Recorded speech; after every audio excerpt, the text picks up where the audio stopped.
What's happening?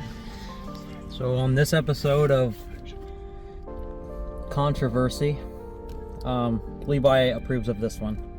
I think. He thinks. Saying goodbye to the Supra, but not for a 240 because I'm not going to make a stupid decision again. I want to get something completely different, like something new and something that has a lot of value. So I am trading the Supra for a GTR. It's been a pipe dream for a freaking long time, and now that I'm able to just do it as a straight trade instead of like multiple cars for one, it was either going to be an R35 or an R34, and at least the R35 is an actual GTR and not a fake GTR like most of these R34s are. So yeah, we are about 5 hours away, and we drove the Supra all the way here, and the guy's driving his GTR all the way here, and he'll be here in like 5 minutes or so, 5 or 10 minutes maybe. And yeah, I'm gonna try something completely new. If I end up hating the GTR, I can always just get another Supra because the value is there. And obviously, I probably won't get another Supra.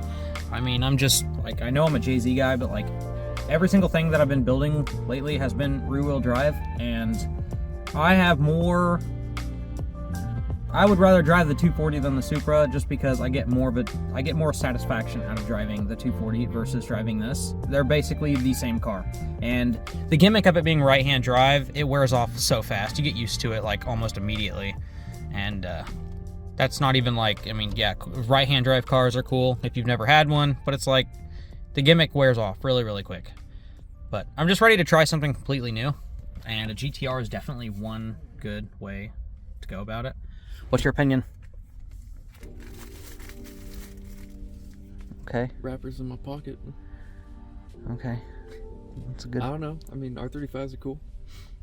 My nose still hurts from my little nose surgery, so here I am, getting up at 3:30 in the morning to go trade R35s, and I tried to take a nap on the way here and just hear Sean having a great time with the roads. Yeah, the roads were not that great. They were literally kind of poop basically the whole way, so it's obviously not like a retro or anything JDM car, so it's gonna have a different feel to it, but that's not always a bad thing.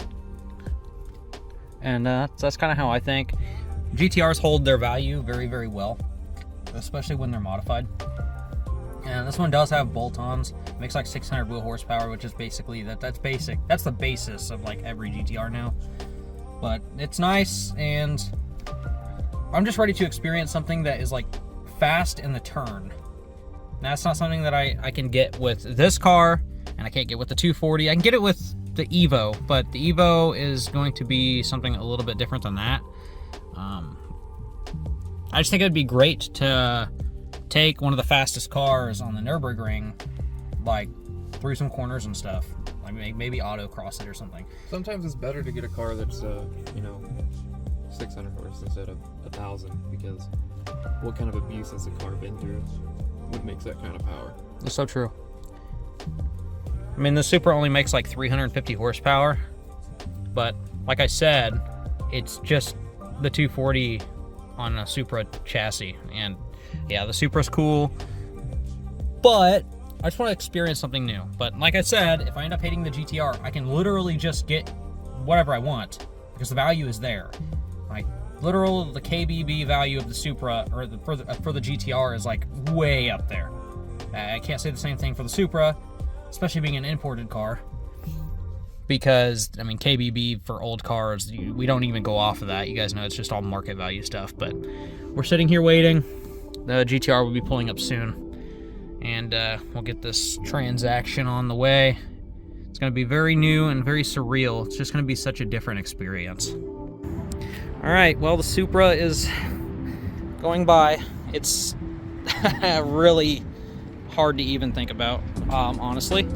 But I am very, very ecstatic to be trying something new. Look at those carbon side skirts. They're freaking sweet. It sounds great, and I think I'll be happy. I think I'll be happy.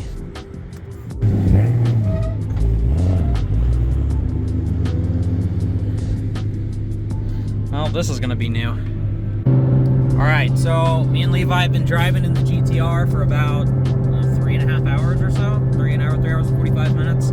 I will say right now that, you know, the Supra is definitely worth more. The Supra is worth money. Like, they're going up in value. They're iconic. They're definitely like JDM legends. They're always going to be worth a crap ton of money. But from it here as it stands right now, this car right now is the single best car I've ever driven in my life. Like, it is extremely hard to even, like, I can't even describe it. But, like, the amount of money that I basically lost doing a straight trade is 100% worth it, in my opinion. With just the way the car is, the experience. Like, this is insane. Like, Levi's even changed his mind on just being in the car. It's just, I can't even explain it. Like, there's so many videos of people accelerating and stuff, and it seems like it's not fast, but like, it is unrealistic. Like, it just goes, and goes hard. It's also just insane how easy it is to drive the car. It's very mechanical feeling. Like, you can hear the gears switching, because essentially what a DCT is, it's a manual transmission with where it removes you as the problem, and the shift forks are hydraulic activated. And so it's like, it's not, I don't know that I would call it an automatic. I mean, it technically is, but the way the gearbox actually is, it's got a whole row of gears just like a manual transmission does. And it does have selector forks, just like a synchronizer transmission, except they're just rocket propelled basically by great big magnets and solenoids. It's like, it's just, it's crazy. And I mean, the T56 was fantastic, and I definitely love that transmission. If or whenever I get another Supra, I will definitely be doing another T56 in it. Like, it's hands down best synchronizer transmission out there. But it's just like, this car right here is like amazing. I mean, air conditioning, cruise control, makes like 650 all-wheel horsepower. It's got flex fuel. I mean, the Supra has flex fuel too, but this is like, it's got 4 maps. All the boost, you can customize all that. It shows everything. Trans temp, trans pressure. Like, it shows everything. It's just insane. Like, the way that this car is just, it's crazy how much technology there is in this for being, I mean, it's a 2010, and I know that there's a lot of people that say a lot of stuff, and a lot of the things about these transmissions and stuff have been proven wrong. Like, there's simple, cheap upgrades that you can do to make them like the new ones. I mean, it's not crazy. I've done my research and stuff, and I've just decided to go with this, making this decision, and I'm very satisfied. Like, this is like one of the few times where I've walked away like, I'm happy with my decision. Like, not even whenever I traded for the Supra, I didn't even feel that way when I did that. Like, when I was 1,000 miles away from home, and I just traded a running, driving, fully built car for Shell, essentially. And I made the right decision, but at the time I didn't know that I did, and I was really questioning whether I did. But this time, I am hands down, I am very happy with my decision, and yeah, I will definitely miss the Supra, but I can always build another one, and I do know that they are going up in value, so do not shame me hard on that. At least this isn't a freaking 240 like I did the last time. Right, Levi? Yeah, that was a pretty bad time. Levi accepts. Alright, so the car's on 20 pounds of boost.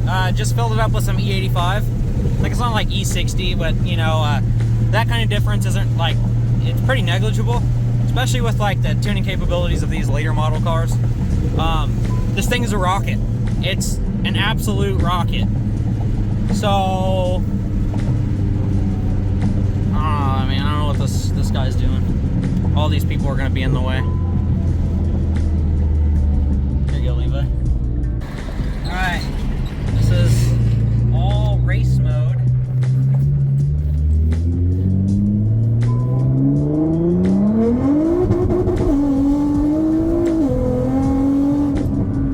Did you shut the hood? Yeah? Is the hood? No, it's open. Did it just open? No. I shut it.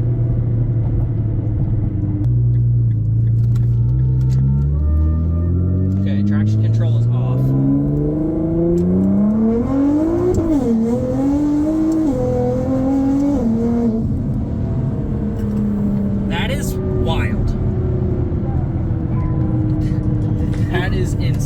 And for the record, the hood was not open. Okay, yeah, it's just the body lines. I'm not used to the body lines.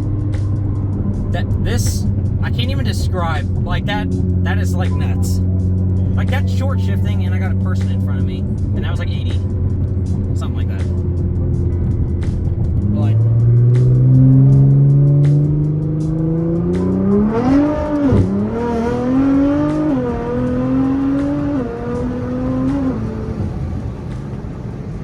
all right, so I am extremely happy with this car. So I'm gonna drive it to work today, and it's like 4:30 a.m. Any of my neighbors are like pretty much acreage away, but this is like the first car I've ever had where I've been self-conscious about how loud it is in the morning. So yeah, this is like absolutely the loudest car I've ever had in my life.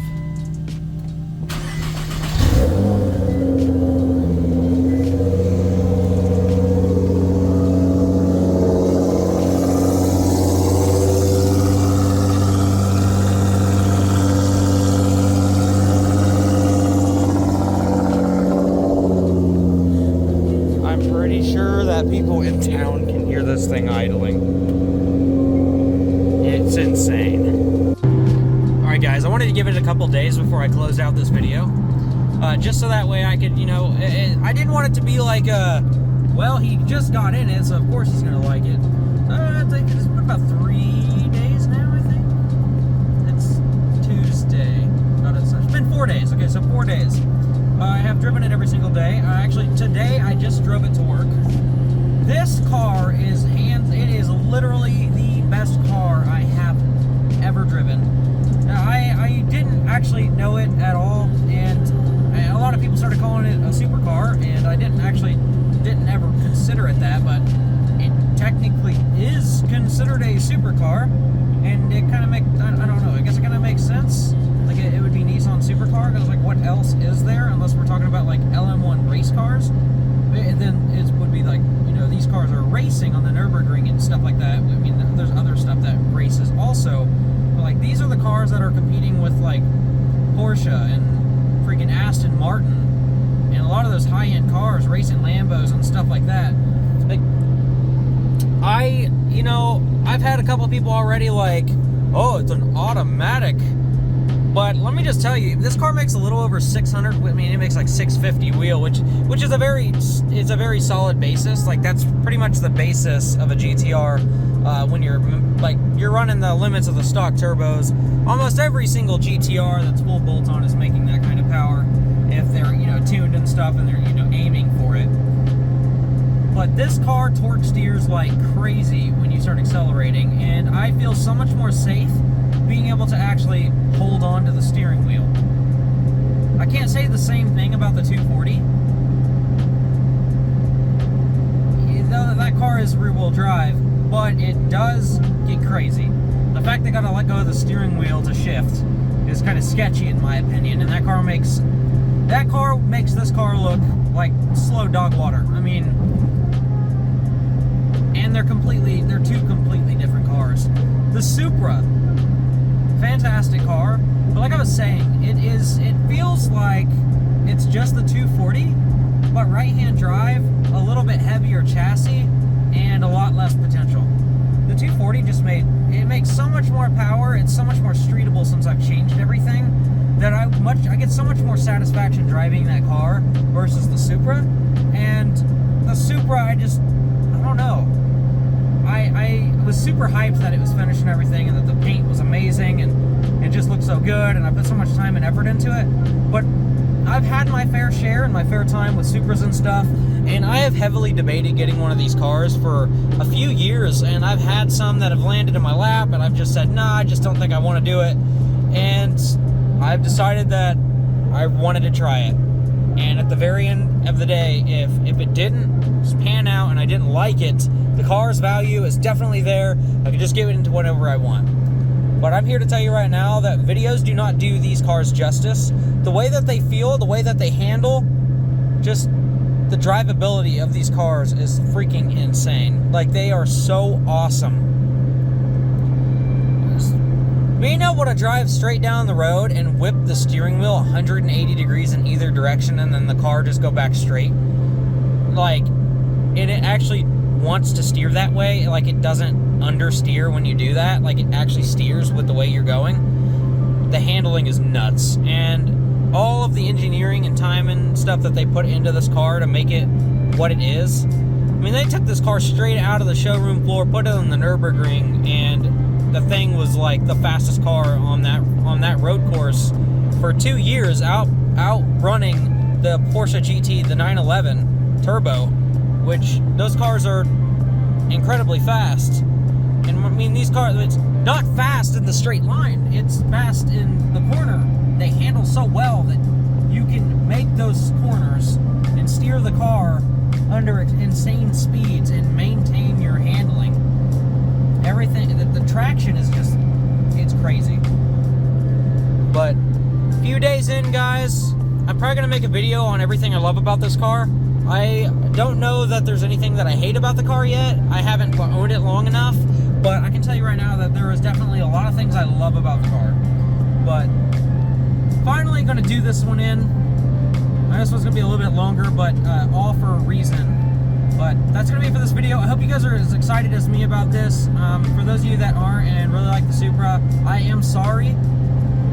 But you always have the 240 to look forward to, because I'm never going to get rid of that car. I'm currently, spoiler, I'm currently looking for a new shell. I want to make that car as pretty as it performs.